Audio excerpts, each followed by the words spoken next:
नमस्कार दोस्तों, मैं देवेश शुक्ला आप सभी का स्वागत करता हूं आपके अपने यूट्यूब चैनल पर। मेरे प्यारे दोस्त, आज जो हमारे चर्चा का विषय होने वाला है वो एमए फर्स्ट सेमेस्टर गृह विज्ञान के पेपर नंबर 3 के मॉडल पेपर के ऊपर हम चर्चा करने वाले हैं। ठीक है, अगर आपने इसके पहले के दो वीडियोस को मतलब पेपर नंबर 1 के मॉडल पेपर को और पेपर नंबर 2 के मॉडल पेपर को नहीं देखा है तो जाइए उनको देखिए, उनसे लाभान्वित होइए, फिर इसको आप आराम से देखिएगा।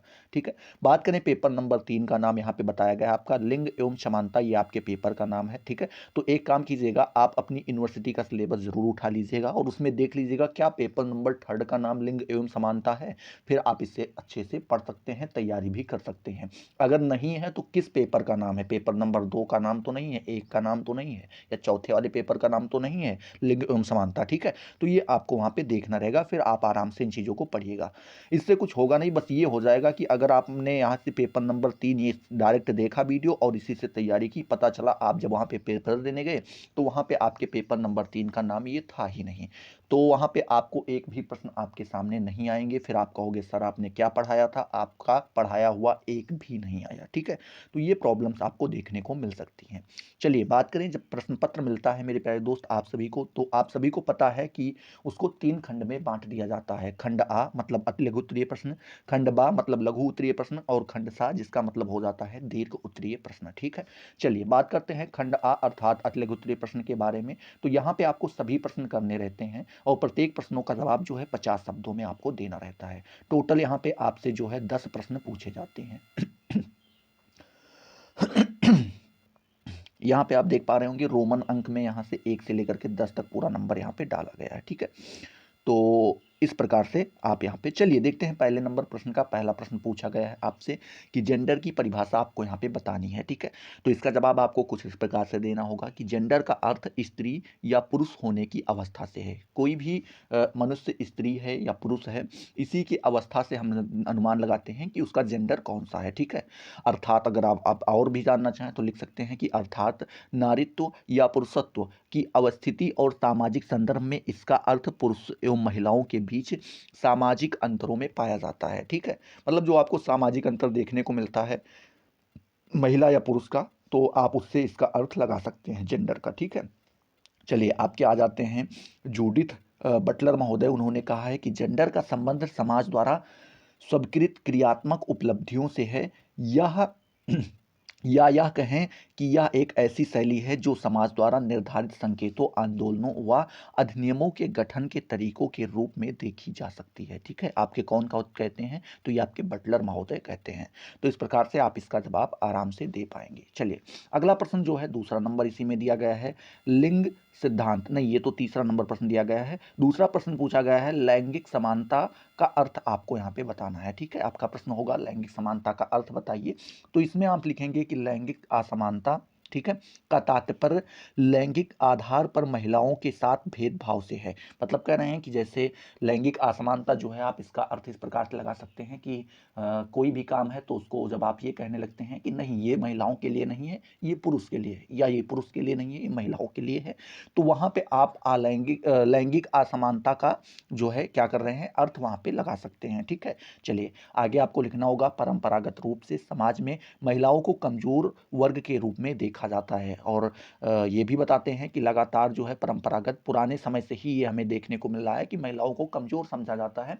तो जो ये आपको असमानताएं देखने को मिलती हैं, इन्हीं को हम लैंगिक असमानता कह देते हैं। ठीक है, चलिए अब तीसरा नंबर प्रश्न आपका आ गया है, लिंग सिद्धांत क्या है या इसका अर्थ आपको यहाँ पे बताना है। ठीक है, तीसरा नंबर प्रश्न, इसका जवाब आपको कुछ इस प्रकार से देना होगा, लिंग सिद्धांत या जेंडर थ्योरी का अर्थ किसी दिए गए संदर्भ, समुदाय, समाज या अध्ययन के क्षेत्र साहित्य इतिहास एंड सॉरी अध्ययन के क्षेत्र सहित इतिहास, साहित्य, इतिहास, समाजशास्त्र, शिक्षा में मर्दाना और या स्त्रियां और, ठीक है, या विचित्र व्यवहार के रूप में समझा जाने वाला अध्ययन है। ठीक है, तो यहाँ पे आप समझ पाए होंगे, यहाँ पे कह रहे हैं कि कोई भी आप समाज समुदाय में जब कहीं पे जाते हैं तो वहाँ पे जब कहीं पे आप ये समझने लगते हैं ये मर्दाना काम है, ये स्त्रियों का काम है। ठीक है, या मर्द स्त्री की बात जब इस तरीके से की जाने लगी तो वहाँ पे आप लिंग सिद्धांत की जो है व्याख्या कर सकते हैं। चलिए अगला प्रश्न चौथा नंबर आपसे पूछा गया है, क्या पूछा गया है मेरे प्यारे दोस्त कि रूढ़िबद्धता, क्या रूढ़िबद्धता का आपको यहाँ पे अर्थ बताना है। चौथा नंबर प्रश्न है आपका। ठीक है, रूढ़बद्धता का अर्थ। तो यहाँ पे आपको लिखना होगा रूढ़बद्धता से अभिप्राय समाज में व्याप्त विभिन्न असामाजिक क्रियाएं एवं कुरीतियों से है। ठीक है, जो एक पीढ़ी से दूसरी पीढ़ी तक अपने मूल रूप में हस्तांतरित होती रहती हैं। मतलब यहाँ पे कह रहे हैं कि आप समाज में देखते होंगे कि कई सारी ऐसी व्याप्त विभिन्न असामाजिक क्रियाएं हैं, ठीक है, या कुरीतियां हैं जो आपके परदादा करते थे, फिर दादा से दादाजी कर रहे थे, दादा से पिताजी कर रहे हैं, और अब आगे चल के आपको भी करना होगा, और हो सकता है आपके बच्चे भी करें। ठीक है, तो उसी को यहाँ पे हम क्या कहते हैं, रूढ़बद्धता का नाम दे देते हैं। ठीक है, चलिए आगे आपको लिखना होगा कि इसकी सामाजिक उपयोगिता ना होते हुए भी वर्ग एवं समुदाय इनको मान्यताएं प्रदान करता है। मतलब कह रहे हैं इनके समाज में कोई उपयोग नहीं है, इनका अगर देखा जाए तो समाज में कोई आपको उपयोग नहीं देखने को मिलेगा, लेकिन जो वर्ग होता है, जो समुदाय होता है, वो इनको मान्यताएं देता है। ठीक है, चलिए 5वां नंबर प्रश्न आपका दिया गया है सर्व शिक्षा अभियान। ठीक है, सर्व शिक्षा अभियान के बारे में आपको यहाँ पे बताना है। तो यहाँ पे आपको लिखना होगा सर्व शिक्षा अभियान 2001 भारत सरकार का एक प्रमुख कार्यक्रम है। ठीक है, 2001 में आया था, और ये भारत सरकार का क्या है, एक प्रमुख कार्यक्रम है, जिसकी शुरुआत 2001 से 2002 में अटल बिहारी वाजपेयी द्वारा की गई। ठीक है, आगे आपको लिखना होगा इसका उद्देश्य 6 से 14 वर्ष तक के वर्ष के आयु वर्ग के सभी बच्चों को उपयोगी मतलब जिसका वो उपयोग कर सकें एवं कोटिपरक शिक्षा प्रदान करना है। ठीक है, तथा यह प्रारंभिक शिक्षा को मिशन रूप में प्रदान करने संबंधित जागरूकता को पूरा करने का एक प्रयास है। ठीक है, तो यहाँ पे आप इसकी जानकारी सर्व शिक्षा की आराम से दे पाएंगे। आई होप ये सारी चीज़ें आपको क्लियर हो रही होंगी। अगर क्लियर हो रही तो फटाफट वीडियो को लाइक करते रहो। ठीक है, कमेंट सेक्शन में बताओ हाँ सर क्लियर हो रहा है, अपने दोस्तों के साथ शेयर भी करते रहो। 6वां नंबर प्रश्न आपसे ये भी पूछा गया है। यहाँ पे क्या पूछा गया है मेरे प्यारे दोस्त कि दहेज निषेध अधिनियम 1961 के बारे में आपको यहाँ पे बताना है। ठीक है, ये आपका 6वां नंबर प्रश्न है, दहेज निषेध अधिनियम 1961। इसमें आपको लिखना होगा कि यह अधिनियम 1961 में पारित किया गया। ठीक है, इसके अंतर्गत दहेज लेने या देने का अपराध करने वाले को कम से कम 5 वर्ष का कारावास तथा साथ में कम से कम 15,000 या उतनी राशि जितनी कीमत का उपहार, ठीक है, इनमें से जो भी ज़्यादा हो के जुर्माने की सज़ा दी जाती है। मतलब कह रहे हैं कि क्या होता है, इसमें अगर कोई दहेज ले रहा है या दहेज ले रहा है, ठीक है, क्या कोई दहेज ले रहा है या कोई दहेज दे रहा है, दोनों अपराधी होते हैं। इसमें या तो आपको कम से कम 15 वर्ष की सजा सुनाई जाएगी, या जितना आप उसको दहेज दे रहे थे, ठीक है, जितना आप उसको दहेज दे रहे थे उतना आप जुर्माना भरेंगे। मान लीजिए कोई 5 लाख रुपए दहेज ले रहा है, तो उसको या तो 15 वर्ष साल की जो है सजा हो जाएगी लेने और देने वाले दोनों को, या तो आप क्या करें 5 लाख रुपए जो है क्या करें जुर्माने के रूप में भरें, तो आपको वहां पे सजा नहीं होगी। ठीक है, तो इस प्रकार से ये अधिनियम लाया गया था। चलिए 7वां नंबर प्रश्न आपसे पूछा गया है। क्या पूछा गया मेरे प्यारे दोस्त कि महिला सशक्तिकरण का अर्थ आपको यहाँ पे बताना है। ठीक है, तो इसमें आप लिखेंगे महिला सशक्तिकरण का अर्थ महिलाओं को उनकी क्षमता, स्वतंत्रता एवं मुक्ति बोध कराते हुए इतना सशक्त बना देना कि वे व्यक्तिगत एवं सामाजिक दोनों स्तरों पर निर्णय लेने की प्रक्रिया में भागीदार बन सके। मतलब कह रहे हैं कि उनको क्या करना है, उनको इतनी उनकी क्षमता को इतना बढ़ाना है, उनकी स्वतंत्रता को बढ़ाना है, ठीक है, स्वतंत्रता उन्हें प्रदान कराना है, और उनको मुक्त बोध कराना है, कि दिखाना है कि आप बिल्कुल मुक्त हैं, आपको किसी के दबाव में रहने की जरूरत नहीं है। ठीक है, जब इतना उनको आप सशक्त करा देंगे तो वे क्या करेंगी, चाहे व्यक्तिगत रूप से हो या सामाजिक रूप से हो। व्यक्तिगत का मतलब चाहे उनका खुद का फैसला हो या कोई सामाजिक फैसला हो, वो उसमें बराबर की भागीदार बनेंगी और अपना पक्ष रख सकेंगी। ठीक है, तो इस प्रकार से आप महिला सशक्तिकरण के बारे में भी आराम से बता सकते हैं। चलिए अगला प्रश्न आपसे पूछा गया है बेटी बचाओ, ठीक है, बेटी बचाओ बेटी पढ़ाओ योजना के बारे में। यहाँ पे देखिए 8वां नंबर प्रश्न आपका है बेटी बचाओ बेटी पढ़ाओ के बारे में। यहाँ पे वो मीम मत याद कीजिएगा जो मोदी जी की है, काफ़ी वायरल रही है। ठीक है, चलिए इसमें आपको क्या करना है कि लिखना है माननीय प्रधानमंत्री नरेंद्र मोदी द्वारा जन्म पर बच्चों के लिंगानुपात में गिरावट की समस्या। मतलब कह रहे हैं कि जब क्या हुआ कि जन्म के अनुसार देखा जाने लगा कि लिंगानुपात का मतलब ये हुआ कि लड़कों की अपेक्षा लड़कियां जो हैं क्या होने लगी, कम होने लगी। ठीक है, तो अभी लड़के ज्यादा हो रहे हैं, लड़कियां कम हो रही, तो विवाह वाली समस्या सबसे पहले आपको देखने को मिल जाएगी। और धीरे धीरे जो है ये प्रजाति ऐसे ऐसे करके मतलब महिलाओं वाली अगर विलुप्त कर दोगे तो फिर भाई समाज कैसे चलेगा, परिवार कैसे बढ़ेगा, आगे बढ़ ही नहीं सकता है। ठीक है, तो इन चीज़ों को जब उन्होंने देखा, ठीक है, देखा, उसके बाद आपको लिखना होगा तथा जीवन चक्र की सततता में महिलाओं और क्यों की सशक्तिकरण से संबंधित मुद्दों पर ध्यान देने के लिए 22 जनवरी 2015 को पानीपत हरियाणा में बेटी बचाओ बेटी पढ़ाओ योजना शुरू की गई। ठीक है, तो इस प्रकार से आप इसके बारे में आराम से बता पाएंगे। चलिए, 9वां नंबर प्रश्न आपसे पूछा गया है मेरे प्यारे दोस्त, परिवार के बारे में। परिवार का अर्थ बताना है और परिवार की परिभाषा आपको यहाँ पे बतानी है। ठीक है, तो चलिए यहाँ पे हम लिखेंगे, क्या लिखेंगे, परिवार मानव समाज की प्राचीनतम तथा आधारभूत इकाई है। इसमें बच्चे, युवा, वृद्ध सभी मिलजुल कर निवास करते हैं। एक परिवार में आपको बच्चा भी देखने को मिलेगा, युवा भी देखने को मिलेगा और वृद्ध लोग भी देखने को मिलेंगे। आप अपने परिवार में ही उठा के देख लीजिए, कोई छोटा बच्चा होगा जो भी खेल रहा होगा, आप युवा हैं ही क्योंकि आप पढ़ रहे हैं, और साथ ही साथ आपके दादा परदादा कोई ना कोई जरूर होंगे जो आपके सामने दिखाई पड़ेंगे वृद्ध के रूप में। ठीक है, तो ये एक परिवार हो जाता है। परिवार जो है वो अंग्रेजी भाषा के फैमिली शब्द से बना है। ठीक है, और ये जो है किससे, ये शब्द जो है किससे बना है, ये फ्लेमस शब्द से उत्पन्न हुआ है, फ्लेमस शब्द से। ठीक है, तो ये आपको यहाँ पे ध्यान में रखना है। आपके क्लेयर महोदय भी इसकी परिभाषा बताते हुए लिखते हैं कि परिवार में परिवार से हम संबंधों की वह अवस्था समझते हैं जो माता पिता तथा उनकी संतानों के मध्य पाई जाती है। कौन लिखते हैं आपके, ये क्लेयर महोदय लिखते हैं। ठीक है, चलिए 10वां नंबर प्रश्न आपसे पूछा गया है, जेंडर लेवलिंग क्या है। ठीक है, 10वां नंबर प्रश्न है जेंडर लेवलिंग क्या है।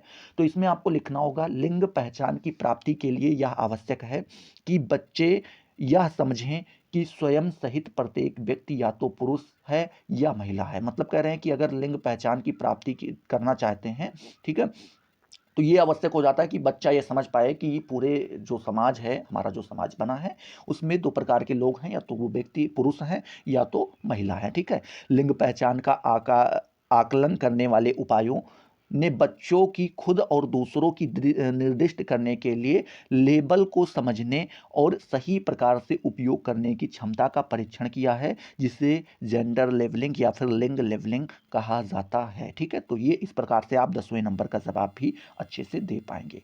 ठीक है मेरे प्यारे दोस्त, जैसे ही आपका ये लघु उत्तरीय वाला जो सेक्शन है ये समाप्त होता है, वहीं से आपका खंड बा अर्थात लघु उत्तरीय वाला सेक्शन स्टार्ट हो जाता है। ठीक है, राइटिंग अगर थोड़ी भाई तो आपको गड़बड़ लगती हो तो भाई ऐसी ही है, क्या कर सकते हैं। ठीक है, चलिए थोड़ा थोड़ा सुधार कर रहे हैं और भी अच्छे से सुधरेगी और अच्छा लिखने का प्रयास करेंगे।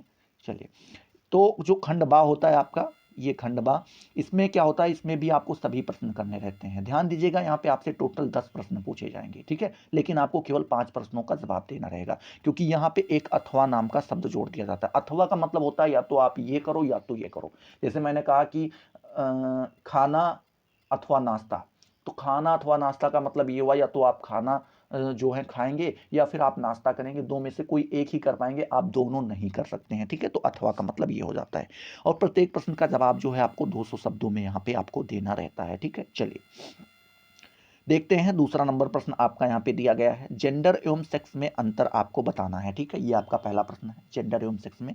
तो इसमें क्या करना है, आपको एक लाइन खींच देनी है, इधर आपको डाल देना होगा सेक्स। ठीक है, प्रलिंग जिसे हम कहते हैं, तो इधर आपको सेक्स डाल देना होगा और इधर आपको जेंडर डाल देना होगा। क्या डाल देना होगा, जेंडर डाल देना होगा। ठीक है, तो इस प्रकार से आप इधर सेक्स डालेंगे, इधर जेंडर डालेंगे। सेक्स में पहला नंबर डाल के आप लिखेंगे कि सेक्स जैविक या शारीरिक है। क्या है मेरे प्यारे दोस्त, यह एक जैविक है या फिर शारीरिक है।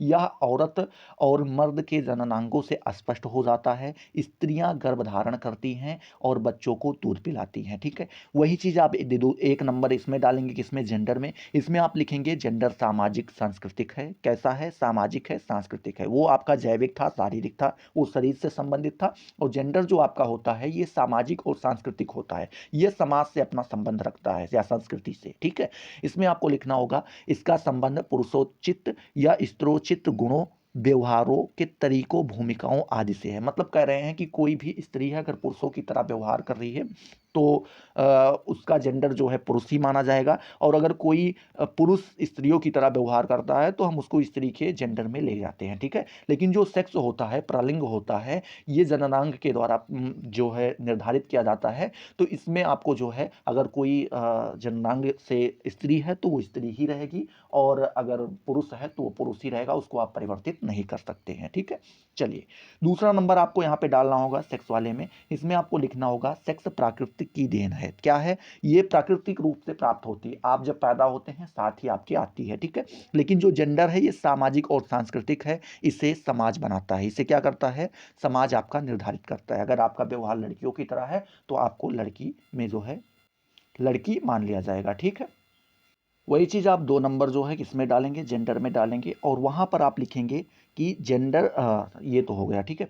चलिए, तीसरा नंबर जो है आपको सेक्स में डाल के लिखना है। इसमें आपको क्या लिखना होगा मेरे प्यारे दोस्त? इसमें लिखना होगा सेक्स अस्थाई है, ठीक है। मतलब इसको आप परिवर्तित नहीं कर सकते हैं।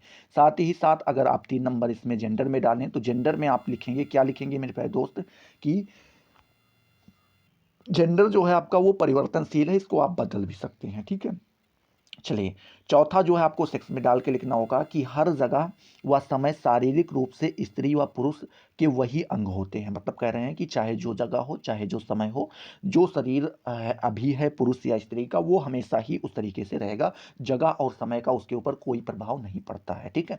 वही चीज़ आपको जो है चौथा नंबर में लिखना होगा जेंडर वाले में, कि यह समय के साथ साथ, संस्कृति के साथ साथ, परिवार और जाति के साथ बदल जाता है, ठीक है। तो यहाँ पे ये जो है आपके माहौल के ऊपर डिपेंड करता है, जिस माहौल में आप रहेंगे उस प्रकार से आप परिवर्तित हो जाएंगे।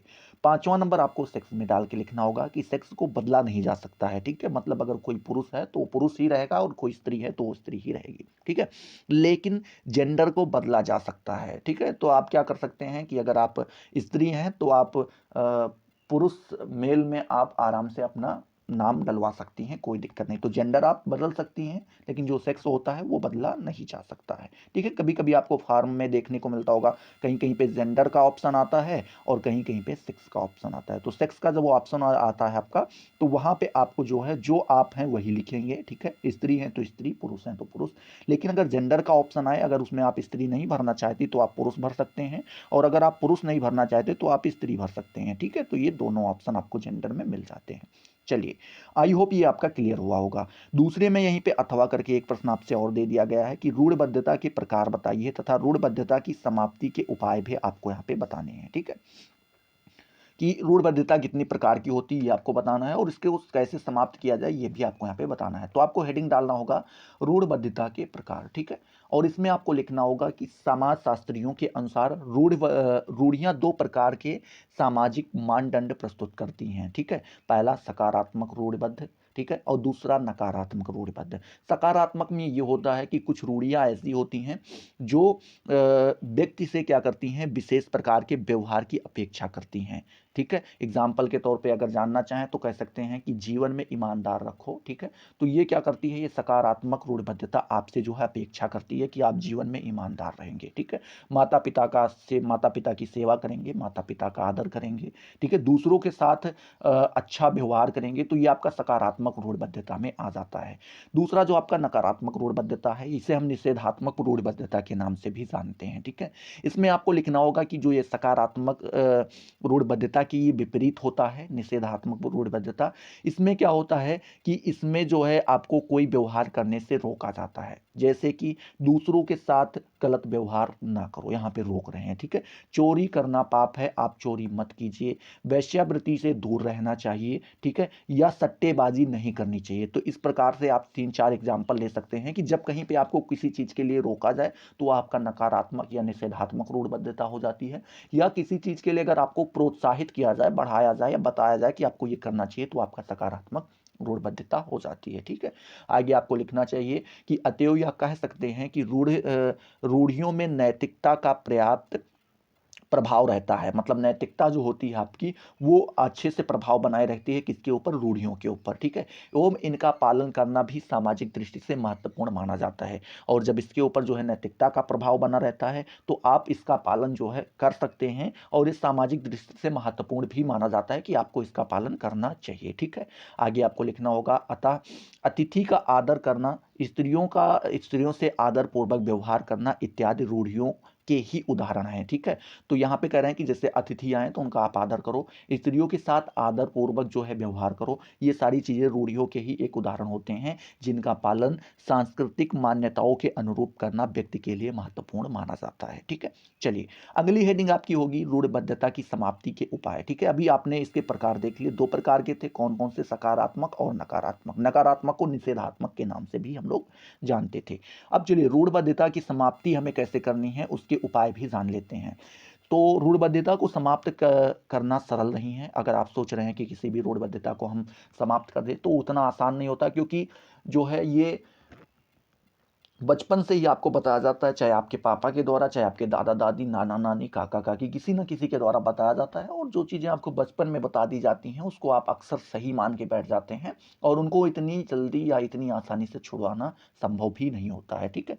इसमें आपको लिखना होगा, इसके लिए कई स्तरों पर कार्य करना होगा। अगर आप इसको हटाना भी चाहते हैं, समाप्त करना चाहते हैं, तो कई स्तर होंगे जिन पे आपको इनके लिए कार्य करना होगा।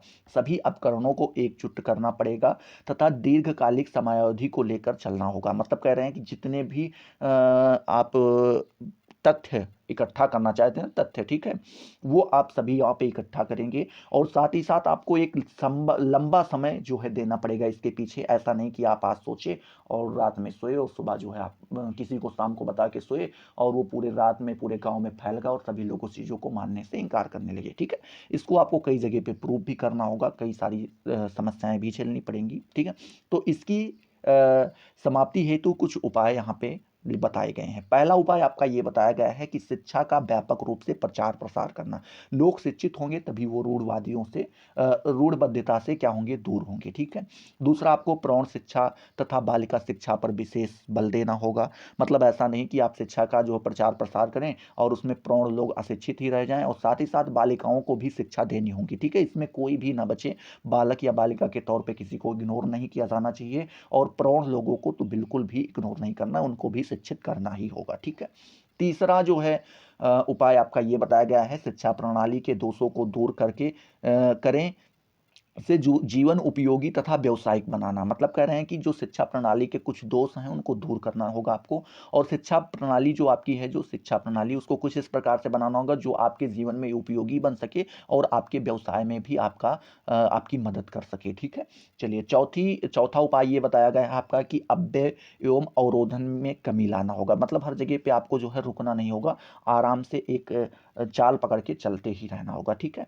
पांचवा ये बताया गया है पृथक बालिका विद्यालयों और इन विद्यालयों की गुणवत्ता पर विशेष बल देना। मतलब कह रहे हैं कि पहले तो आपको बालिका विद्यालय खोलने होंगे जिसमें बालिकाओं के लिए विशेष करके शिक्षा रखी जाए, और साथ ही साथ इन विद्यालयों की गुणवत्ता पर विशेष बल दिया जाए। ऐसा नहीं कि आप विद्यालय खुलवा दिए बस, उसके टीचर कैसे हैं उसके ऊपर आपको ध्यान देना होगा। जितनी भी ज़रूरत की चीज़ें उनको उपलब्ध करवानी होंगी, ठीक है, और अच्छे अच्छे टीचर वहाँ पे आपको लाने होंगे। छठा जो उपाय है आपका वो बताया गया है कि रूढ़बद्धता के विरुद्ध जागरूकता फैलाना तथा इस कार्य में प्रौढ़ महिलाओं की सहायता प्राप्त करना। मतलब कह रहे हैं कि जो रूढ़बद्धता होती है उसके विरुद्ध आपको जो है जागरूकता सबके सामने उन चीज़ों को ला के रखना होगा, और साथ ही साथ इसमें आप चाहें तो प्रौढ़ महिलाओं की सहायता ले सकते हैं, ठीक है। सातवां उपाय आपका ये बताया गया है कि वैज्ञानिकतापूर्ण दृष्टिकोण का विकास करके रूढ़बद्धता पर लगाम कसना। मतलब कह रहे हैं कि वैज्ञानिक दृष्टिकोण से क्या करना होगा, विकास करना होगा, और रूढ़बद्धता पर आपको क्या हो, लगाम लगाना होगा कि उसको वहीं पे रोकने का प्रयास आपको करना होगा। आठवां उपाय आपका ये बताया गया है बालकों तथा बालिकाओं के मध्य भेदभाव मिटाने के लिए उनके कार्य क्षेत्र का पृथकीकरण ना करना। मतलब कह रहे हैं कि बालक एवं बालिकाओं के मध्य भेदभाव जो है मिटाना चाहते हैं तो उसके लिए आपको ये नहीं करना होगा कि उनके कार्य क्षेत्र का आपको जो है पृथकीकरण नहीं करना। उनको उनको ये नहीं बांटना होगा कि ये लड़कियों के लिए, ये लड़कों के लिए है। लड़कों का काम लड़कियां भी कर सकती हैं और लड़कियों का काम लड़के भी कर सकते हैं, ठीक है, इस प्रकार से। चलिए 9वां नंबर ये बताया गया है, बालिकाओं को अपनी रुचि के अनुरूप विषय चयन करने तथा कार्य करने की छूट प्रदान करना। मतलब ऐसा नहीं कि आप बालिका है तो आप यही पढ़ेंगी, वो उसका जिसमें इंटरेस्ट हो वो सब्जेक्ट चुन सकती है, वो विषय का चयन कर सकती है, और साथ ही साथ वो जिस प्रकार से कार्य करना चाहे उस चीज़ को आपको जो है छूट वहाँ पे देनी होगी। और 10वां उपाय आपको ये भी लिखना होगा कि सामाजिक सुरक्षा का वातावरण सृजित करना होगा, ठीक है। ऐसे ऐसे अगर आप लिखना चाहें तो 20-25 लिख सकते हैं, लेकिन 10 हमें लग रहा है काफ़ी हो जाएंगे, ठीक है। 200 शब्दों में लिखना है, ज़्यादा आपको परेशान होने की आवश्यकता नहीं है। चलिए अगला प्रश्न जो है तीसरा नंबर आपसे पूछा गया है कि मध्यकाल में महिलाओं से संबंधित कुछ ऐतिहासिक कुप्रथाओं के बारे में बताइए, ठीक है। मध्यकाल में महिलाओं से संबंधित कुछ कुप्रथाएं जो हैं चल रही थी, उनके बारे में आपको यहाँ पे बताना होगा, ठीक है। तो आपको डालना होगा मध्यकाल में महिलाओं की स्थिति, ठीक है। इसमें आपको लिखना होगा मध्यकाल 7वीं शताब्दी के अंत में मोहम्मद बिन कासिम ने सिंध पर आक्रमण किया। उस समय सिंध के राजा दाहिर थे, ठीक है। ये अगर आपको ना पता हो तो समझ लीजिएगा। तो दाहिर को उन्होंने पराजित किया और उसके बाद जिसके साथ ही देश में मुसलमान शासकों का प्रभुत्व बढ़ने लगा। जैसे ही वो अब आता है, दाहिर को पराजित करता है और गद्दी पे खुद बैठता है, वहीं से जो है मुसलमान आपके देश में घुसने लगे। मुसलमान शासकों का जो है क्या प्रभुत्व बढ़ने लगा, ठीक है।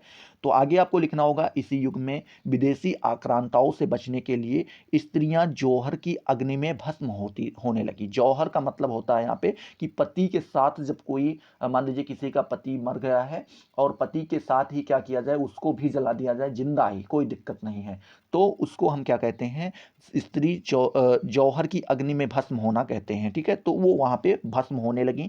इस युग में अनेक कुप्रथाओं का जन्म हुआ, जैसे पर्दा प्रथा, बाल विवाह, सती प्रथा, ठीक है। बाज जैसी कुरीतियों में समाज को चारों ओर से जकड़ लिया, ठीक है। तो अब पहली हेडिंग आप डालेंगे पर्दा प्रथा के बारे में। मुगलों के आगमन के पश्चात सुरक्षा की दृष्टि से कुछ कुलीन वर्ग के लोगों ने पर्दा प्रथा को अपनाया। धीरे धीरे समाज के अन्य वर्गों ने भी इसका अनुसरण किया। मतलब ये हुआ कि जब मुगलों का आगमन हुआ हमारे देश में, ठीक है, तो उसके बाद जो हमारे कुलीन का मतलब होता है जो थोड़े अच्छे घर से थे, या मान लीजिए खाते पीते चलते फिरते अच्छे, जो अपने आप को समाज में अच्छा अपना वर्चस्व बना के रखते थे, तो उन लोगों ने क्या किया कि पर्दा प्रथा स्टार्ट कर दिया। क्योंकि जो वो शासक थे वो काफ़ी क्रूर थे। वो जिस स्त्री या जिस महिला या जिस लड़की को जो है सुंदर देखा करते थे, उनको उठवा लेते थे, ठीक है, अपने साथ रखते थे। तो इन चीज़ों से बचने के लिए पर्दा प्रथा स्टार्ट कर दिया गया। उसमें क्या होता था कि स्त्रियां या महिलाएं जो होती थीं वो अपना मुंह, हाथ पैर सब कुछ एकदम ढक के रखती थीं, शरीर का कोई भी अंग उनका दिखाई नहीं पड़ता था, ठीक है। तो ये किया गया। दूसरा आपको हेडिंग डालना होगा बाल विवाह। इसमें आपको लिखना होगा यद्यपि इस कुरीति का प्रारंभ बहुत पहले हो चुका था, तथापि मध्यकाल में यह बर्बरता की स्थिति थी, ठीक है। इसमें आपको लिखना होगा बाल्यावस्था में विवाह के कारण अधिकांश लड़कियों की प्रथम प्रसव काल में ही मृत्यु हो जाती थी। मतलब कह रहे हैं कि क्या होता था कि ये तो पहले से ही स्टार्ट हो गया था बाल विवाह, ठीक है, और मध्यकाल में ये काफ़ी ज़्यादा प्रचलन में आया। छोटे पर ही क्या किया जाता था कि लड़कियों की शादी कर दी जाती थी। जैसे 10-12 साल की, 8 साल की लड़कियों की शादी कर दी जाती थी। इससे कोई फर्क नहीं पड़ता था लड़का कितने साल का है, कहो 25 साल का हो, 30 साल का हो, 50 साल, 60 साल तक भी चलता था। तो लड़कों की कोई उम्र नहीं होती थी, लेकिन लड़कियों की जो है ये 8-10 साल पे या 12 साल पे इनकी शादियां कर दी जाती थी। अब कोई 8 साल या 10 साल की लड़की, सोचो 30 साल या 40 साल के लड़के के साथ शादी करे, विवाह हो गया, ठीक है। अब जब उसकी फर्स्ट डिलीवरी होगी, तो आप सोचिए कि उसकी वो स्थिति नहीं होती है। 10-12 साल की कोई भी लड़की जो है डिलीवरी की स्थिति में नहीं होती है, तो उसमें क्या होता था कि उनकी मृत्यु भी हो जाया करती थी, ठीक है। तो यहाँ पे इस प्रकार से बता रहे हैं। आगे आपको लिखना होगा कि बाल्यावस्था में स्त्रियों का विधवा हो जाना उनके संपूर्ण जीवन के लिए अभिशाप बन गया था। मतलब कह रहे हैं कि बाल विवाह में शादी कर ली, मान लो 50 साल की उम्र में, 10 साल जिया, उसके बाद मर गया। लड़की 10 साल की थी, अभी 20 साल की केवल हुई है, 10 साल उसके भी बीते, 20 साल की लड़की विधवा हो गई। अब पूरा जीवन वो दूसरे से या तो शादी भी नहीं कर सकती थी। अगर कोई भी लड़की उस समय पर विधवा हो जाती थी तो उसको दूसरे के साथ शादी भी नहीं करवा सकते थे, उसके बाल छिलवा दिए जाते थे, उसको कोई चटपटा चीज खा नहीं सकती थी, ठीक है, और कोई गाना संगीत इन सारी चीजों से उसको दूर रहना पड़ता था। तो सोचो ये जीवन जीवन था, मरने लायक था, ठीक है। तो वहां पे जो है विधवाओं की क्या होने लगी, संख्या बढ़ने लगी। ठीक है, आगे आपको लिखना होगा विधवाओं की स्थिति। विधवाओं की स्थिति क्या थी उस समय, अगर देखें तो कम आयु की बच्चियों का विवाह अधेड़ या वृद्ध से होना आम बात थी। ठीक है, आगे आपको लिखना होगा इसके कारण समाज में विधवाओं की संख्या बढ़ने लगी।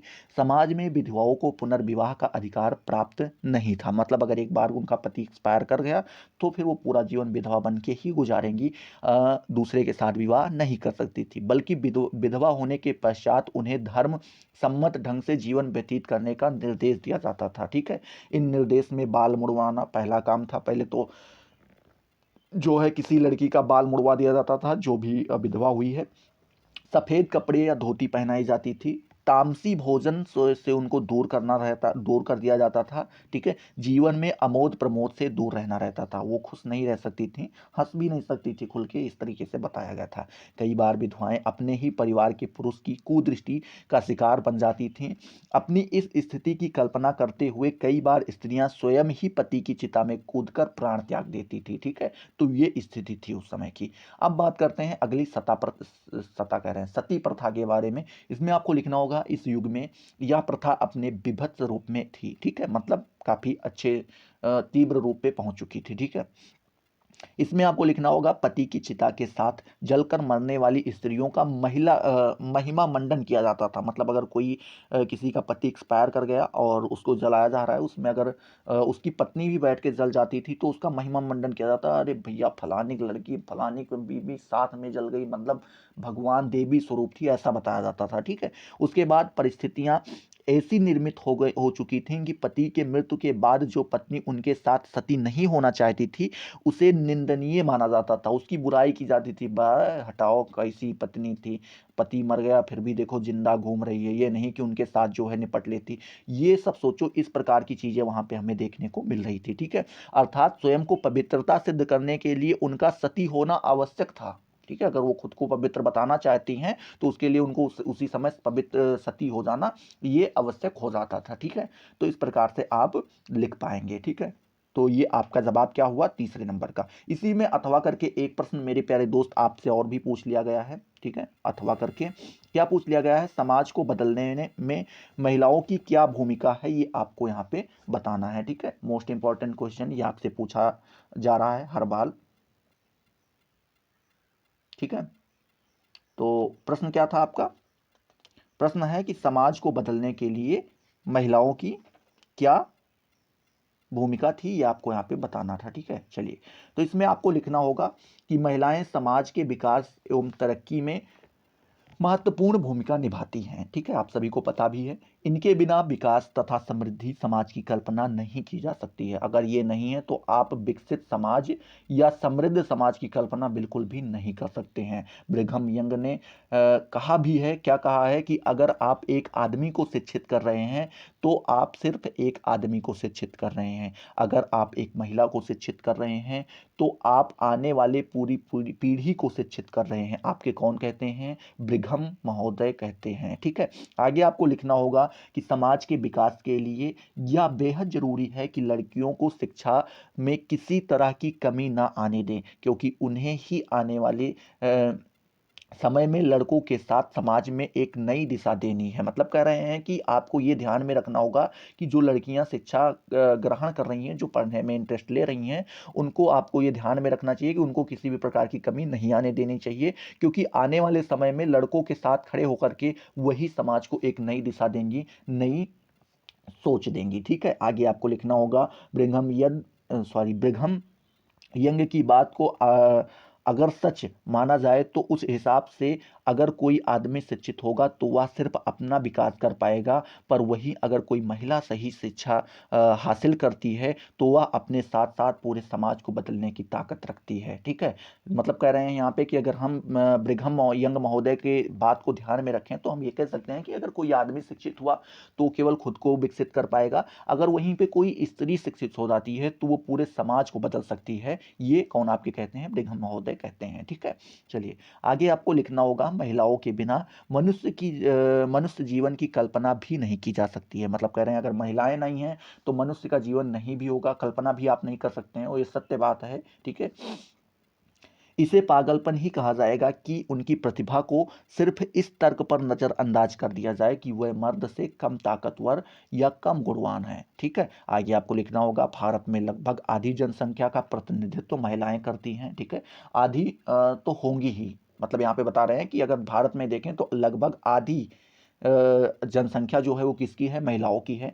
अगर उनकी क्षमता पर ध्यान नहीं दिया गया तो इसका साफ साफ मतलब है कि देश की आधी जनसंख्या अशिक्षित रह जाएगी। सोचो, अगर आप महिलाओं को नहीं शिक्षित कर रहे हैं तो इसका मतलब सीधा यही हो जाता है कि भारत की या देश की आधी जनसंख्या क्या हो जाएगी, आपकी अशिक्षित रह जाएगी। और अगर महिलाएं ही पीढ़ी लिखी सॉरी हाँ, और अगर महिलाएं ही पढ़ी लिखी नहीं होंगी तो देश कभी प्रगति नहीं कर पाएंगे। कब कर पाएगा? हमें यह बात समझनी होगी कि अगर एक महिला अनपढ़ होते हुए भी घर इतना अच्छा संभाल लेती है तो पढ़ी लिखी महिला समाज और देश को कितनी अच्छी तरह से संभाल लेगी। ठीक है, आगे आपको लिखना होगा महिलाएं परिवार बनाती हैं, परिवार घर बनाता है, घर समाज बनाता है और समाज ही देश बनाता है। इसका सीधा अर्थ यही हुआ कि महिलाओं का योगदान हर जगह है। महिलाओं की क्षमता को नज़रअंदाज करके समाज की कल्पना करना व्यर्थ है। ठीक है, शिक्षा और महिला सशक्तिकरण के बिना परिवार, समाज और देश का विकास नहीं हो सकता है। ठीक है, महिला यह जानती है महिला यह जानती है कि उसे कब और किस तरह की मुसीबतों से निपटना है। जरूरत है तो बस उनके सपनों को आज़ादी देने की। ठीक है, तो इस प्रकार से आप ये लिख पाएंगे किसके बारे में, समाज में जो है महिलाओं की क्या भूमिका है, इसके बारे में आप यहाँ से बता पाएंगे। ठीक है, चलिए अब आप चौथे नंबर प्रश्न के ऊपर ध्यान दें। यहाँ पे दिया गया है मनुष्य में संवेदनशीलता का होना क्यों आवश्यक है, ये आपसे यहाँ से पूछा गया है। ठीक है, कि मनुष्य में जो है संवेदनशीलता का होना क्यों आवश्यक है, ये आपको यहाँ पे बताना है। चौथा नंबर प्रश्न है आपका। इसमें आपको लिखना होगा मेरे प्यारे दोस्त कि मनुष्य एक सामाजिक प्राणी है, वह प्राणी है एवं यह सृष्टि का सर्वश्रेष्ठ कृति है। मतलब कह रहे हैं मनुष्य एक सामाजिक प्राणी है, ये तो आप सभी जानते हैं क्योंकि अरस्तु ने पहले ही बता दिया था। और यह सृष्टि की सर्वश्रेष्ठ कृत है, मतलब सृष्टि में सबसे अच्छी जो चीज बनाई गई है वो केवल मनुष्य बनाया गया है। ठीक है, आगे आपको लिखना होगा एक मनुष्य जब जन्म लेता है एवं धीरे धीरे वह विकसित होता है तो उसके विकास में माता पिता, गुरु या अन्य संपर्क में आए समिति, संस्थाएं एवं विशाल संपर्क क्षेत्र के अंतर्गत अनेक व्यक्तियों का योगदान होता है। ठीक है, यहाँ पे कह रहे हैं कि अगर कोई व्यक्ति जो है जन्म ले रहा है, मनुष्य जन्म ले रहा है, फिर वो धीरे धीरे विकास करता है। ठीक है, विकसित होता है, तो उसके उस विकास में तो पहले उसके माता पिता का योगदान होता है, साथ ही साथ उसके गुरु का योगदान होता है। उसके बाद अगर देखें तो संपर्क में आई हुई कई सारी समितियां, संस्थाएं या विशाल संपर्क के क्षेत्र के अंतर्गत देखें तो अनेक व्यक्तियों का क्या होता है वहां पे योगदान होता है। क्योंकि मनुष्य के लिए उसके शरीर क्या मेरे प्यारे दोस्त, शारीरिक, मानसिक, भौतिक, सामाजिक, आर्थिक, नैतिक, आध्यात्मिक इत्यादि अनेक प्रकार की आवश्यकता होती है। ठीक है, जिनकी पूर्ति उसे विभिन्न व्यक्तियों के सहयोग से होती है। ठीक है, यहाँ पे आपके बता रहे हैं कि बहुत सारी जो है आवश्यकताएं हो जाती हैं मनुष्य की, और अगर उनको वो पूरा करना चाहता है तो वो क्या हो जाता है मेरे प्यारे दोस्त, वो व्यक्तियों के सहयोग से, कई सारे व्यक्तियों के सहयोग से उनको पूरा कर पाता है। अकेले कोई व्यक्ति किसी चीज को पूरा नहीं कर पाएगा। यदि मनुष्य को उनका साथ सहयोग ना मिले तो मनुष्य की अनिवार्य आवश्यकताओं की भी पूर्ति ना हो पाए। ठीक है, आगे आपको लिखना होगा अतः यह स्वयं सिद्ध है कि मनुष्य को जीवित रहकर अपना जीवन यापन करने में उसके संपर्क में आए अनेक लोगों का सहयोग प्राप्त होता है। मतलब कह रहे हैं कि अगर कोई भी व्यक्ति जो है जीवित रहकर अपना जीवन यापन करना चाहता है तो उसे कई लोगों के संपर्क में आना होगा और उनका सहयोग भी लेना होगा। ठीक है, और यही कारण है कि व्यक्ति में उसकी कृतज्ञता व्यक्त करने के लिए मनुष्य में संवेदनशीलता का होना अत्यंत आवश्यक है। ठीक है, फिर आगे लिखना होगा मनुष्य को अपने जीवन यापन करने के लिए अनेक व्यक्तियों के कार्य सहयोग की आवश्यकता होती है। यही कारण है कि मनुष्य में उन सभी के प्रति संवेदना का माप विकसित होना चाहिए। ठीक है, तो इस प्रकार से आप यहाँ पे कह सकते हैं कि यही कारण आपका संवेदनशीलता होना आवश्यक हो जाता है। ठीक है, चलिए चौथा नंबर प्रश्न का जो है 8वां नंबर यहाँ पे दिया गया है। अथवा कह रहा है मेरे प्यारे दोस्त, यहाँ पे आप देख पा रहे होंगे अथवा नंबर दिया गया है कि घरेलू हिंसा क्या है आपको बताना है, इसके प्रकार को भी बताना है एवं कारणों की भी विवेचना आपको यहाँ पे करनी है। ठीक है, तो पहले हम जानते हैं घरेलू हिंसा है क्या। ठीक है, चलिए इसमें आपको लिखना होगा घरेलू हिंसा अधिनियम के अनुसार घरेलू हिंसा का अर्थ घरेलू संबंध में किसी महिला को नुकसान पहुंचाना या घायल करना है। ठीक है, जो आपका घरेलू हिंसा अधिनियम आया था, अगर उसके अनुसार देखें तो हम लोग कह सकते हैं कि जब आप घर की किसी महिला को क्या नुकसान पहुंचाते हैं या घायल करते हैं तो वो आपका घरेलू हिंसा हो जाता है। ठीक है, इसमें आपको लिखना होगा कि इसके दायरे में शारीरिक, यौन, मौखिक, भावनात्मक और आर्थिक शोषण शामिल है। ठीक है, आगे आपको लिखना होगा घरेलू हिंसा अधिनियम के तहत दुर्व्यवहार में केवल वास्तविक दुर्व्यवहार बल्कि दुर्व्यवहार की धमकी भी शामिल है। मतलब कह रहे हैं कि दुर्व्यवहार में जो है ना ही आपका केवल वास्तविक दुर्व्यवहार नहीं कि आप किसी के साथ जो है दुर्व्यवहार कर रहे हैं तो उसी को लिया जाए, आपका जो है यहाँ पे धमकी भी शामिल कर दी जाती है। ठीक है, मतलब आप किसी को धमका रहे हैं कि हम ऐसा कर देंगे वैसा कर देंगे, तो वो भी आपका जो है किसके अंतर्गत आ जाता है, घरेलू हिंसा के अंतर्गत आ जाता है। ठीक है, आगे आपको लिखना होगा महिला या उसके रिश्तेदार को गैर कानूनी दहेज की मांग के परिणाम स्वरूप होने वाला कोई भी उत्पीड़न भी घरेलू हिंसा अधिनियम के तहत परिभाषा के अंतर्गत आता है। मतलब कह रहे हैं महिला, ठीक है, कोई भी महिला हो या उसके रिश्तेदार को गैर कानूनी दहेज की मांग, जो कि कानून रूप से नहीं बताया गया है, गैर कानूनी दहेज की अगर आप मांग करते हैं तो इससे जो आपको, आप उस महिला को जो उत्पीड़न दे रहे हैं, ठीक है, मतलब उसको जो आप कष्ट पहुंचा रहे हैं, वो सारी चीजें जो है आपको आपकी घरेलू हिंसा के अंतर्गत आ जाती हैं। ठीक है, चलिए अंतर्गत आ जाती हैं। आगे आपको लिखना होगा घरेलू हिंसा अधिनियम मुख्य रूप से पत्नियों या महिलाओं, लिव इन पार्टनर्स, ठीक है, को पति या लिव इन पार्टनर सहित अनेक रिश्तेदारों के साथ घरेलू हिंसा से बचाता है। ठीक है, मतलब यहाँ पे बता रहे हैं कि किसी कोई पत्नी है, ठीक है, या कोई महिला है या लिव इन पार्टनर साथ में रहते हैं, तो इन लोगों को जो है रिश्तेदारों के हाथ से या घर वालों के हाथ से जो है किसी भी घरेलू हिंसा से क्या करता है, आपका आपको ये बचाता है। कौन? घरेलू हिंसा। ठीक है, इसमें घरेलू हिंसा अधिनियम, इसमें लिखना होगा कि घरेलू हिंसा अधिनियम की धारा 2(1), ठीक है, पीड़ित व्यक्ति को किसी भी महिला के रूप में परिभाषित करता है। मतलब कह रहे हैं कि क्या होता है कि जो आपका धारा 2(1) है घरेलू हिंसा के अंतर्गत, वो क्या होता है कि पीड़ित व्यक्ति को जो है किसी भी महिला के रूप में क्या करता है, परिभाषित करता है। उसमें जो पीड़ित व्यक्ति दिया जाता है वहां पर कोई महिला को रखा जाता है, किसी भी महिला को जो क्या की गई हो, सताई गई हो। ठीक है, इस प्रकार से आगे आपको लिखना होगा जो अपराधी के साथ घरेलू संबंध में है। ठीक है, क्या होगा, अपराधी के साथ क्या है, घरेलू संबंध में रहती है। घरेलू संबंध का मतलब ये हुआ जो उनको सता रहा है उसके साथ में, उसी घर में वो साथ में रहती हो। ठीक है, या रही है, ठीक है, या रही है, रहती हो या रही है, दोनों हो सकता है, जो घरेलू हिंसा के किसी भी कार्य के अधीन होने के आरोप लगाती है। ठीक है, आगे आपको लिखना होगा घरेलू हिंसा अधिनियम न केवल उन महिलाओं को कवर करता है जो दुर्व्यवहार करने वाले के साथ रिश्ते में रहती हैं, ठीक है, बल्कि उन महिलाओं को भी कवर करता है जो एक साझा घर में एक साथ रहती हैं। ठीक है, और रक्त संबंध, विवाह या विवाह की प्रकृति के रिश्ते के मध्य या माताओं, बहनों या विधवाओं सहित गोद लेने की स्थिति से संबंधित हैं। ठीक है, तो इन सभी के लिए क्या करता है, कवर के रूप में आपको दिखाई पड़ता है। चलिए इसमें आप क्या आगे लिखना होगा, महिलाओं के खिलाफ घरेलू हिंसा के प्रकार। ठीक है, इसमें आपको लिखना होगा कि हेडिंग होगी आपकी क्या होगी, महिलाओं के खिलाफ घरेलू हिंसा के प्रकार।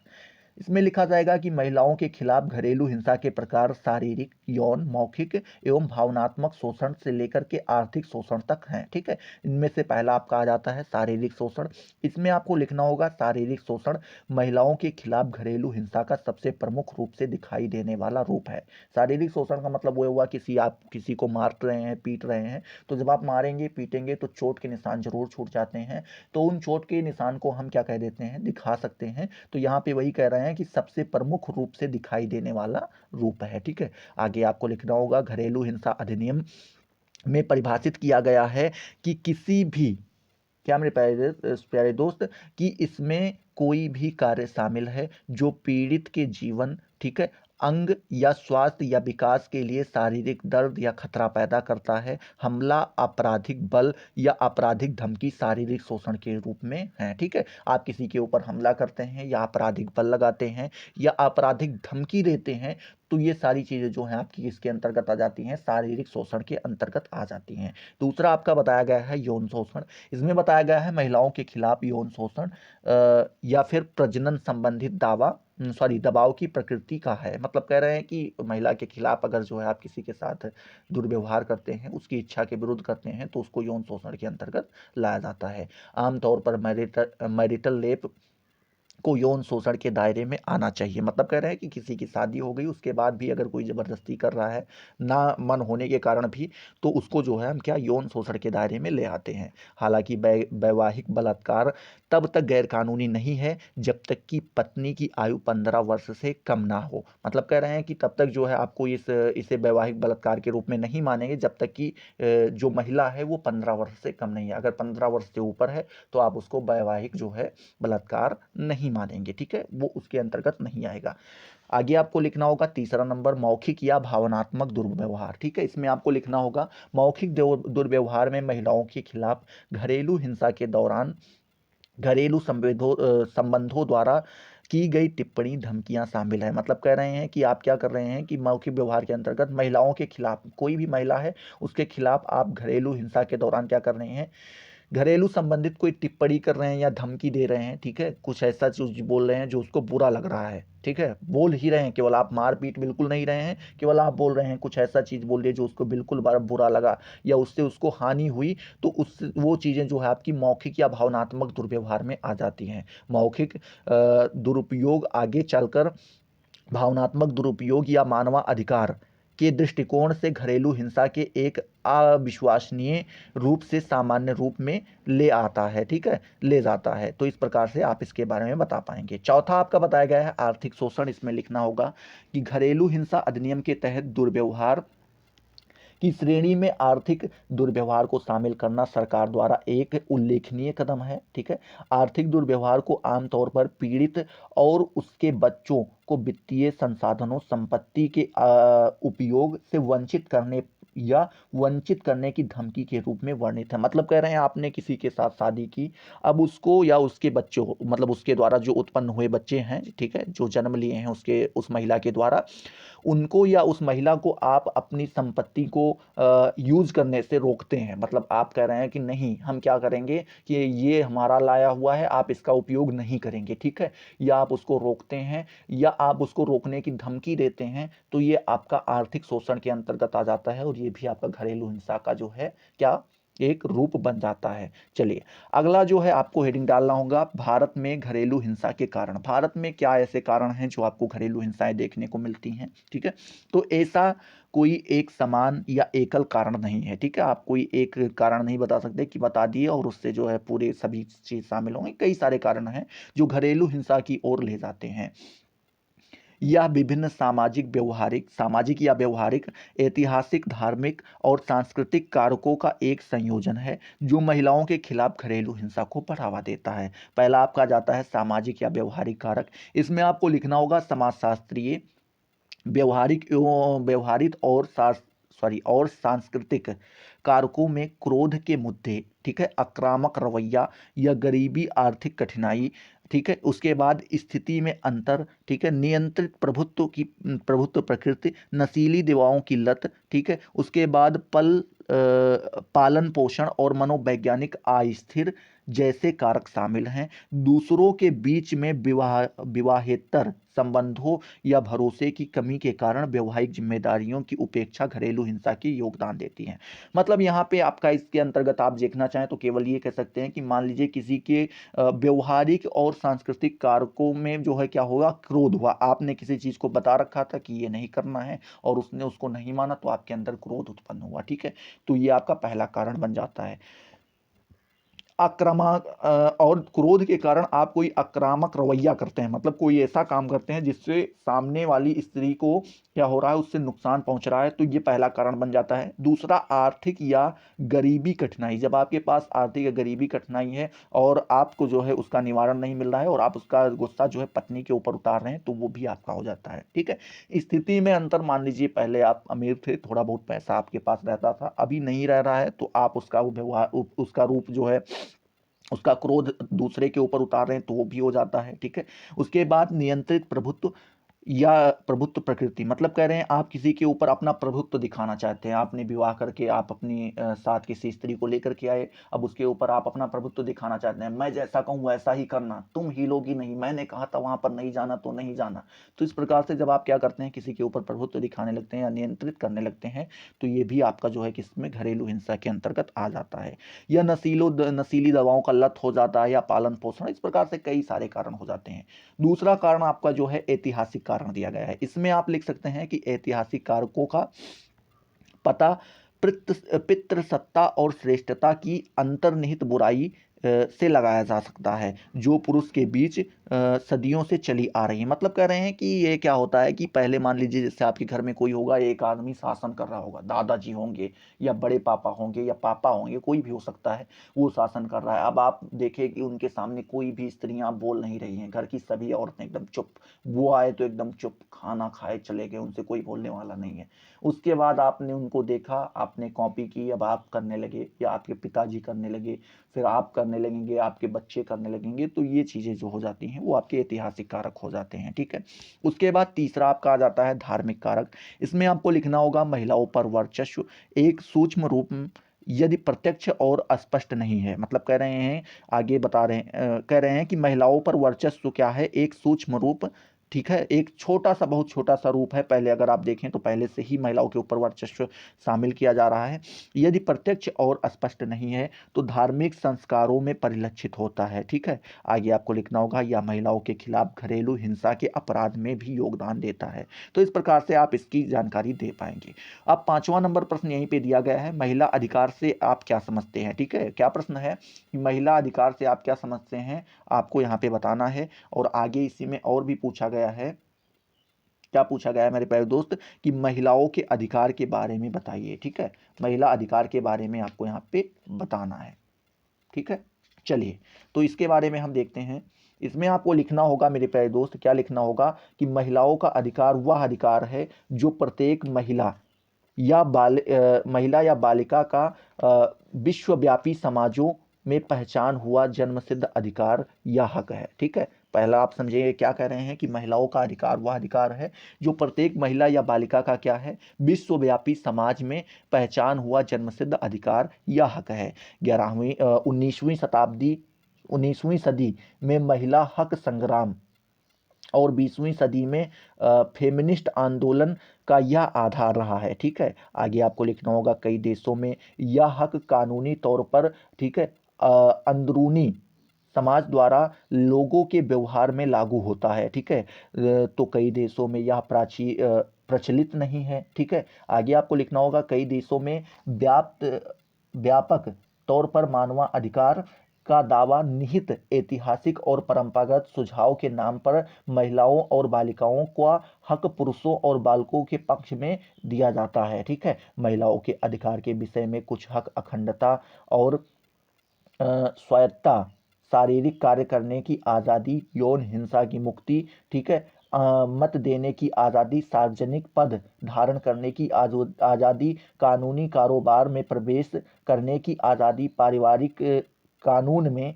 बराबर का हक काम करने की आज़ादी, ठीक है, और समान वेतन की प्राप्ति, प्रजनन अधिकारों की स्वतंत्रता और साथ ही साथ शिक्षा प्राप्ति का अधिकार आदि है। ठीक है, आगे आपको लिखना होगा भारत सरकार ने महिलाओं को कई अधिकार दिए हैं, जैसे पहला आपका जाता है लैंगिक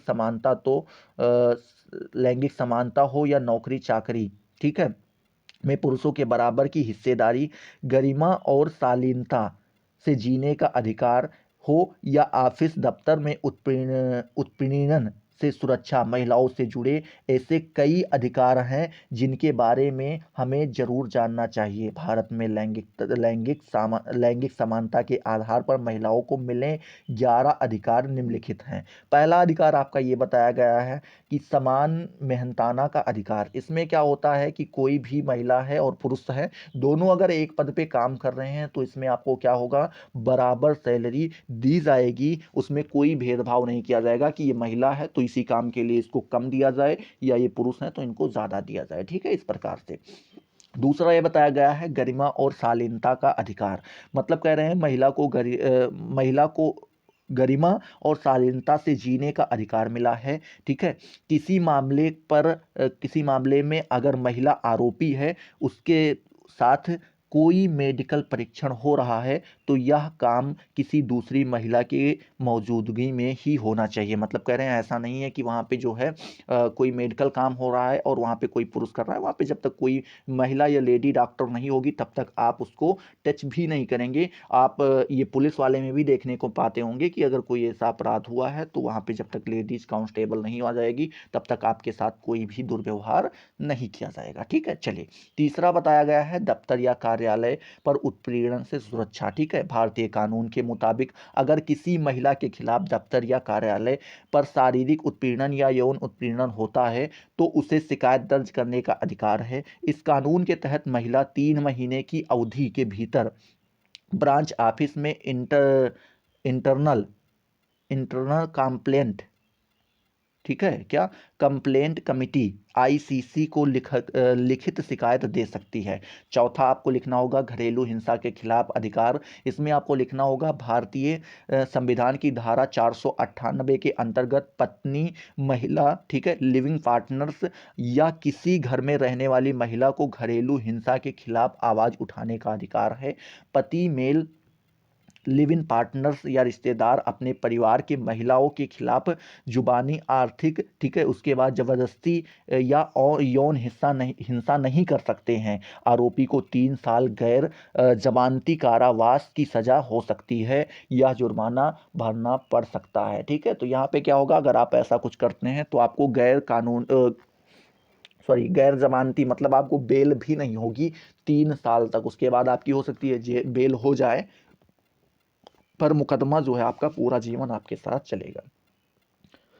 पांचवा आपका बताया गया है पहचान जाहिर नहीं करने का अधिकार। ठीक है, यहाँ पे लिखा गया है किसी महिला की निजता की सुरक्षा का अधिकार हमारे कानून में दर्ज है। अगर कोई महिला यौन उत्पीड़न का शिकार हुई है तो वह अकेले डिस्ट्रिक्ट मजिस्ट्रेट के सामने बयान दर्ज कर सकती है। किसी महिला पुलिस अधिकारी की मौजूदगी में यह बयान दे सकती है। ठीक है, छठा बताया गया है मुफ्त कानूनी मदद का अधिकार।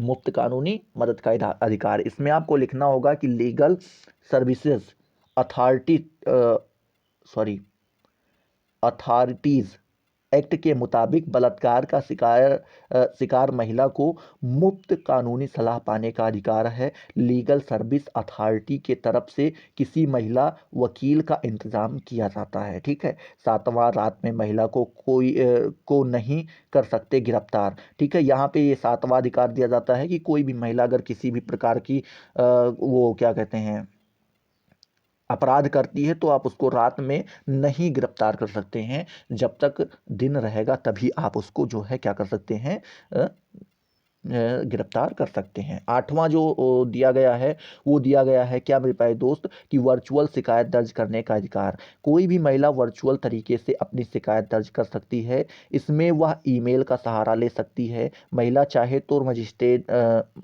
रजिस्टर्ड पोस्टल एड्रेस के साथ पुलिस थाने पर में चिट्ठी के जरिए अपनी शिकायत भेज सकती है। इसके बाद, ठीक है, एसएचओ महिला के घर किसी कांस्टेबल को भेजेगा जो बयान दर्ज करेगा। ठीक है, नवा आपको लिखना होगा क्या मेरे प्यारे दोस्त, अशोभनीय भाषा का नहीं कर सकते इस्तेमाल। उसमें भी ये बताया गया है कि किसी भी महिला के साथ में जो है आप अशोभनीय भाषा का प्रयोग नहीं कर सकते हैं जिससे उसको बुरा लगे या आप उसके साथ दुर्व्यवहार का वो हो। ठीक है, 10वां नंबर आपको लिखना होगा महिला का पीछा नहीं कर सकते। आईपीसी धारा 354D के तहत वैसे भी व्यक्ति के खिलाफ कानूनी कार्रवाई होगी जो किसी महिला के पीछे बार बार मना करने के बावजूद संपर्क करने की कोशिश करे या किसी भी इलेक्ट्रॉनिक कम्युनिकेशन जैसे इंटरनेट ईमेल के जरिए मॉनिटर करने की कोशिश करे तो उसको जो है किसके द्वारा, तो आईपीसी धारा 354D के तहत आप क्या कर सकते हैं, शिकायत दर्ज करवा सकती हैं। ठीक है। 11वां बताया गया है 0 FIR का अधिकार। किसी महिला के खिलाफ अगर अधिकार होता है तो वह किसी भी थाने में या कहीं से भी FIR दर्ज कर सकती है। ठीक है। जरूरी नहीं जिस क्षेत्र में रहती हो वहीं की करे। ठीक है। इसके लिए जरूरी नहीं कि कांस्टेबल उसी थाने में दर्ज सॉरी हाँ कंप्लेंट उसी थाने में दर्ज हो जहां घटना हुई है। 0 FIR के बाद उसे थाने में भेज दिया जाएगा जहां अपराध हुआ हो। ठीक है। तो वो कहीं भी कर सकती है, बाद में वो चीज़ को उसके जो है थाने तक पहुंचा दिया जाएगा जहां पे वो कांड हुआ था या जो कोई भी घटना घटी हुई होगी। ठीक है। चलिए इसी में अथवा करके 5वें नंबर में आपसे एक प्रश्न और भी पूछ लिया गया है, मुक्त शिक्षा से क्या तात्पर्य है। ठीक है। आपको यहाँ पे बताना है मुक्त शिक्षा से क्या तात्पर्य है। तो इसमें आपको लिखना होगा मेरे प्यारे दोस्त, क्या लिखना होगा कि मुक्त शिक्षा को दूरस्थ शिक्षा प्रणाली के अंग में स्वीकार किया गया है। ठीक है। क्या किया गया है, इसको जो है दूरस्थ शिक्षा का एक अंग माना जाता है, किसको, मुक्त शिक्षा को। ठीक है। इसमें आगे आपको लिखना होगा कि परंतु दोनों को पर्यायवाची नहीं कहा जा सकता, और दोनों को एक दूसरे की आप पर्यायवाची नहीं कह सकते हैं इस कारण से क्योंकि किसी भी प्रकार की शिक्षा व्यवस्था जिसमें पर्याप्त स्वतंत्रता हो, किसी भी प्रकार की उपस्थिति में संबद्धता की बाध्यता से मुक्त हो, वह मुक्त शिक्षा कहलाएगी। मुक्त शिक्षा या ओपन एजुकेशन जो होता है सभी को शिक्षा के पूरे अवसर उपलब्ध कराती है। मुक्त का अर्थ है आज़ादी, अर्थात छात्र को ना तो आयु, ना ही समय और ना ही क्षेत्र आदि के बंधन में बांधा जाता है। मतलब ऐसा नहीं कि आपकी आयु कम है तो आप ये नहीं कर सकते, उसमें आयु की कोई बाउंडेशन नहीं होती। आप 70 की उम्र में भी पढ़ सकते हैं। आपके लिए समय का भी कोई बाउंडेशन नहीं कि आप 2 साल में कंप्लीट करें, आप 5 साल में भी कंप्लीट कर सकते हैं। और ना ही आपके लिए क्षेत्र का बाउंडेशन है कि आप यूपी से हैं तो आपको यूपी से ही करना होगा, या आप दिल्ली या हरियाणा, उत्तर प्रदेश, राजस्थान, बिहार, छत्तीसगढ़, उड़ीसा कहीं से भी हैं तो आप कहीं से भी कहीं कर सकते हैं अपनी पढ़ाई। ठीक है। आगे आपको लिखना होगा कोई भी व्यक्ति मुक्त शिक्षा को प्राप्त कर सकता है। मुक्त शिक्षा के अंतर्गत आधुनिक संचार माध्यमों का प्रयोग करके छात्रों को गुणवत्ता प्रशिक्षण प्रदान किया जाता है। ठीक है। इसकी विशेषताएं कुछ यहाँ पे बताई गई हैं। पहली विशेषता बताई गई है समय, आयु या क्षेत्रादि की बाध्यता से मुक्त रखा जाता है। मतलब यहाँ पे कोई भी फर्क नहीं पड़ता आप किस समय या किस आयु या फिर किस क्षेत्र से कर रहे हैं, इसकी कोई जो है बाध्यता नहीं होती है। दूसरा आपको लिखना होगा विशेषता इसकी ये है कि उपस्थिति या समयबद्धता से मुक्त होते हैं। मतलब यहाँ पे आपकी जरूरी नहीं कि रोज की उपस्थिति होनी चाहिए, और ये भी जरूरी नहीं कि आप डेली 9 बजे ही आए। आप 3 बजे से पढ़ना चाहते हैं तो 3 बजे से पढ़ें, रात को 11 बजे से पढ़ना चाहते हो तो रात को 11 बजे से पढ़ें, कोई दिक्कत नहीं है। ठीक है। तीसरा ये बताया गया है सामूहिक शिक्षण की अपेक्षा व्यक्तिगत शिक्षण को महत्व दिया जाता है। मतलब यहाँ पे साथ में सभी को बैठा कर नहीं किया जाएगा, आप अकेले भी पढ़ सकते हैं, घर पे रहकर पढ़ना चाहते हो तो घर पे रहकर भी पढ़ सकते हैं। ठीक है। चौथी विशेषता ये बताई गई है व्यावसायिक तथा सामान्य दोनों प्रकार की शिक्षा प्रदान की जाए। ठीक है। मतलब कह रहे हैं कि यहाँ पे जो है पहले तो आपको व्यावसायिक शिक्षा प्रदान की जाएगी। ठीक है। व्यक्तिगत शिक्षा का मतलब ये हुआ कि पहले आपको जो है वो शिक्षाएं प्रदान कराई जाएंगी जो आपके लिए खुद के लिए हों, और दूसरा साथ ही आपको व्यावसायिक शिक्षा भी आपको कराई जाएगी। व्यावसायिक शिक्षा का मतलब ये हुआ मेरे प्यारे दोस्त, एक मिनट, सामूहिक शिक्षण की अपेक्षा व्यक्तिगत शिक्षण को महत्व दिया जाता है। हाँ नहीं, व्यवसायिक तथा सामान्य दोनों प्रकार की शिक्षाएं आपको प्रदान कराई जाएगी।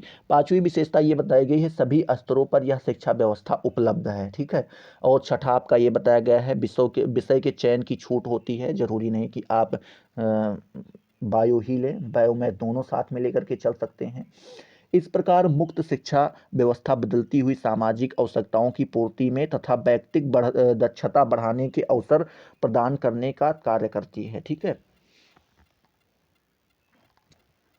तो यहाँ पे आप इसका जवाब दे पाएंगे। चलिए छठा नंबर प्रश्न आपसे पूछा गया है महिला और सशक्तिकरण के मध्य संबंध बताइए। ठीक है। महिला और महिला शिक्षा और सशक्तिकरण के मध्य क्या बताना है आपको, संबंध बताना है। तो यहाँ पे आप हेडिंग डालेंगे महिला शिक्षा तथा सशक्तिकरण के मध्य संबंध। इसमें आप लिखेंगे महिलाओं की शिक्षा तथा सशक्तिकरण के मध्य गहरे संबंध हैं, क्योंकि आज के युग में शिक्षा के बिना कोई भी महिला ना तो अपने अधिकारों की पहचान कर उसकी मांग कर सकेगी और ना ही अपने कर्तव्यों का समुचित रूप से निर्वाह कर सकेगी। ठीक है, इसमें आगे लिखना होगा कि महिला शिक्षा का सशक्तिकरण के मध्य व्याप्त संबंध निम्नवत है। पहला संबंध ये बताया गया है कि महिला शिक्षा और सशक्तिकरण के मध्य संबंध इसलिए भी है कि यह महिलाओं को आत्मनिर्भर बनाने पर बल देती है। दूसरा जो है बताया गया है कि महिला शिक्षा तथा सशक्तिकरण दोनों ही किसी एक क्षेत्र में महिलाओं के विकास को प्रमुखता ना दे करके सभी क्षेत्रों में विकास की बात करते हैं। तीसरा ये बताया गया है महिला शिक्षा तथा सशक्तिकरण के द्वारा महिलाओं का प्रजातांत्रिक प्रणाली में योगदान बढ़ाता है। ठीक है, चौथा आपको ये बताना होगा कि अशिक्षित महिलाओं का सशक्तिकरण मुश्किल होता है, क्योंकि शिक्षा की प्रक्रिया के द्वारा सशक्तिकरण के लिए आंतरिक गुणों को बाहर निकाला जा सकता है। पांचवा आपको ये लिखना होगा कि आज की महिला सशक्त कही जा सकती है जो शिक्षित है, क्योंकि शिक्षा महिलाओं में कुशलता लाती है, जिससे नए नए अवसर के मार्ग खुलते हैं। छठा आपको लिखना होगा महिला शिक्षा तथा सशक्तिकरण के द्वारा ही महिला देश तथा विदेश में महत्वपूर्ण पदों पर आसीन हो रही हैं। ठीक है, तो इस प्रकार से सातवां आपको डालना होगा। और सातवें में मेरे प्यारे दोस्त आपको लिखना होगा कि महिला शिक्षा के द्वारा ही महिलाएं सशक्त होंगी, क्योंकि वह अपने अधिकारों, अस्तित्व की रक्षा तथा प्रजातांत्रिक व्यवस्था में अपनी भूमिका के महत्व से अवगत होंगी। ठीक है, आठवां आपको लिखना होगा महिला शिक्षा के द्वारा स्त्रियां अपने पारिवारिक उत्तरदायित्व का निर्वाह भली प्रकार करती हैं, जिससे परिवार तथा समाज में वे सशक्त बनती हैं। ठीक है, और आपको 10वां लिखना होगा, कौन सा, 9वां लिखना होगा, सॉरी 9वां आपको लिखना होगा कि शिक्षा के द्वारा ही आज, क्या मेरे प्यारे दोस्त, शिक्षा के द्वारा ही आज विविध क्षेत्रों में महिलाओं अपनी कार्यक्षमता, नेतृत्व शक्ति तथा प्रबंधन गुणों के कारण सशक्त बन रही हैं। और 10वां आपको लिखना होगा कि शिक्षा के द्वारा महिलाएं घर परिवार पर बोझ न बनकर अर्थोपार्जन कर रही हैं, जिससे कि वह सशक्त बन रही हैं और लिंगीय भेदभावों में कमी आ रही है। ठीक है, तो इस प्रकार से आप 10 यहाँ पे जो है संबंध लिख सकते हैं। ठीक है, इसी में अथवा करके एक और आपको दिया गया है, लो, अथवा वाला तो हम क्वेश्चन ही नहीं लिखे। अब कोई दिक्कत नहीं है, आप 9 ही तैयार कर लो। ठीक है, लिखने आपको तो केवल 5 ही हैं, भूल जाते हैं, भूलने वाली ये बीमारी है थोड़ा सा।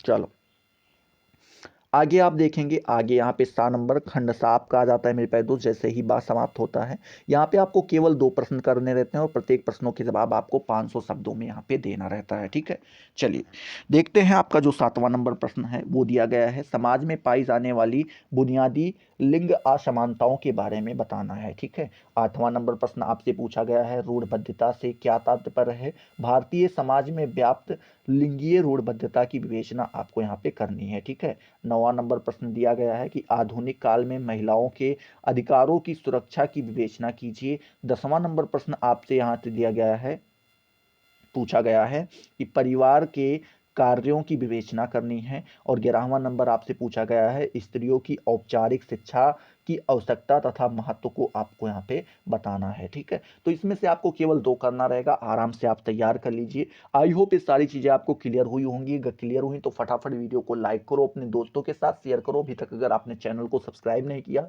तो सब्सक्राइब करके बेल वाले आइकन को जरूर प्रेस कर दो, जिससे आपको सारी नोटिफिकेशन मिलती रहें और आप उनसे लगातार लाभान्वित होते रहें। तो चलिए अगले वीडियो में मिलते हैं नए जोश नए टॉपिक के साथ, तब तक के लिए जय हिंद, जय भारत।